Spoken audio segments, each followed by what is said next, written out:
আল্লাহ। এখন যুবক ভাইরা যৌবন শক্তি দেয় কোথায়? খেলায় ধুলায়, টিভি সিনেমায়। আছে না এমন? যৌবন আমাকে কে দিয়েছেন?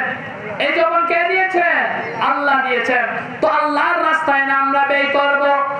এখন তো সমাজের যুবক ভাইদেরকে দেখে যায় নেতার পিছনে সামসামি করতে তাদের যৌবন চলে যায়। যৌবনটা আল্লাহ দিয়েছে, আল্লাহর রাস্তায় না আমরা কাটাবো। কিছু সমাজের পাশে নেতা, কিছু সমাজের কিছু নেতা আছে, এই নেতা নামের তারা যুবকদের হাতে লাঠি তুলে দেয়, অস্ত্র তুলে দেয়। এই সমস্ত নেতা নামের তারা এরা হলো আপনার এবং সমাজের দুশমন। ঠিক কিনা বলেন? এই জন্য ও যুবক ভাইরা, এই যৌবন আল্লাহ দিয়েছে আল্লাহর রাস্তায় কাটানোর জন্য। কোন নেতার পিছনে সামসামি করে নিজের জীবনকে ধ্বংস করবেন না। এই যৌবনকালকে বলা হয় মানুষের স্বর্ণালী সময়। কি সময়? স্বর্ণালী সময়। মানুষের কিন্তু অনেকগুলো কাল আছে, তার মধ্যে 3টা কাল।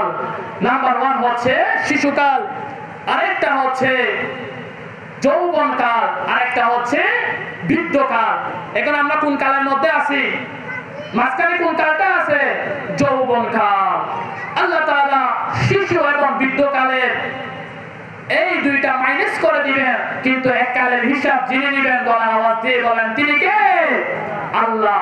এই যৌবনকালের ব্যাপারে আল্লাহ তাআলা আলাদা প্রশ্ন করবেন। আল্লাহর নবী বলেন 5টি প্রশ্নের জবাব না দেওয়া পর্যন্ত আল্লাহর কোন বান্দা এক ফুটাও সামনে আগাইতে পারবে না। 5টি প্রশ্ন জবাব না দেওয়া পর্যন্ত আল্লাহর কোন বান্দা সামনে আগাইতে পারবে না। নাম্বার 1 হলো আনউমরিহি। ও যুবক ভাইরা, তোমরা তোমাদের যৌবন কোথায়, তোমরা তোমাদের বয়স কোথায় কাটিয়েছো? এই হিসাব যিনি নিবেন গলার আওয়াজ দিয়ে বলেন তিনি কে? আল্লাহ। 2 নম্বর হলো ওয়ান শাবাবি। ও যুবক ভাইরা, তোমার যৌবন তুমি কোথায় কাটিয়েছো? হেলাই দোলাই কাটিয়েছো নাকি আল্লাহর রাস্তায়, নাকি আল্লাহর ঘরে সিজদা দিয়ে কাটিয়েছো? এই হিসাব যিনি নিবেন গলার আওয়াজ দিয়ে বলেন তিনি কে? আল্লাহ। ওমা 3 নাম্বার হচ্ছে ওমাল। তুমি যে ইনকাম করেছো, হালাল পথে ইনকাম করেছো নাকি হারাম পথে ইনকাম করেছো? এই হিসাব যিনি নিবেন তিনি কে? আল্লাহ। আপনি যে আপনার ধন সম্পদ হালাল পথে ব্যয় করেছেন নাকি হারাম পথে ব্যয় করেছেন, এই হিসাব আল্লাহ নেবেন।